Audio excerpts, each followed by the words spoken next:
Imagine a small coffee shop with only 3 chairs. Customers walk by all day. But if every seat is taken, they shrug and leave forever. Two questions matter. How many customers did we actually serve, and how long did a typical customer wait? The arrival rate, lambda, is not the same as the effective rate, lambda f, at which customers truly enter. Our fundamental building block, in steady state, the average number of jumps per time unit along an arc equals the arc's rate times the probability of being in its origin state. You sit in state k a fraction pk of the time, and while there you fire that arc at rate lambda k, multiply them, and you get the flow. Let us anchor these ideas in a concrete example. 4 users share a system with 1 server and 2 buffer seats. Each idle user generates jobs at rate beta equals 1. Here is the Markov chain. Notice the forward rates. From state 0, 4 idle users push at rate 4, then 3, 2, and finally 1. Even from the full state, the one remaining idle user still tries to arrive. All service arcs return at rate mu equals 2. The red self-loop at state 3 represents arrivals that get blocked. They bounce off.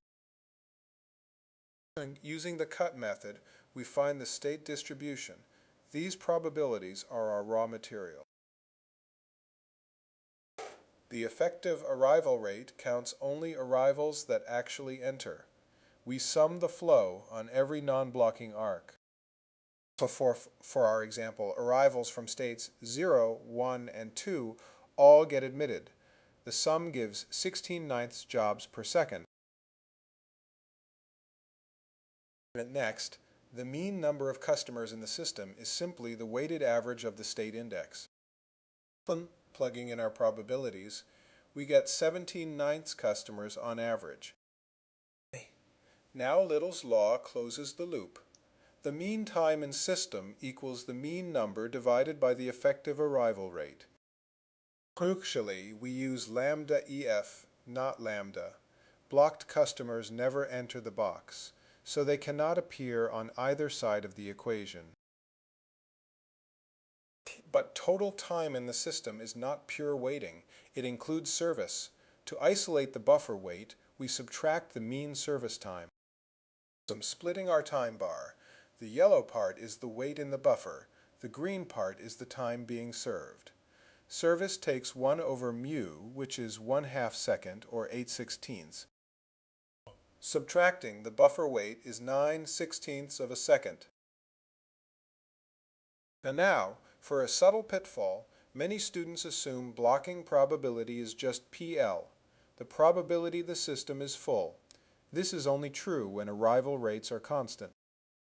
The general definition is a ratio of flows, blocked arrivals per second divided by total arrivals per second. For our finite source example, P3 is 3/9, seemingly large, but the blocking probability is only 3 over 19, about 16%. Why? Because arrivals from state 3 are rarer. Only 1 idle user is left to push.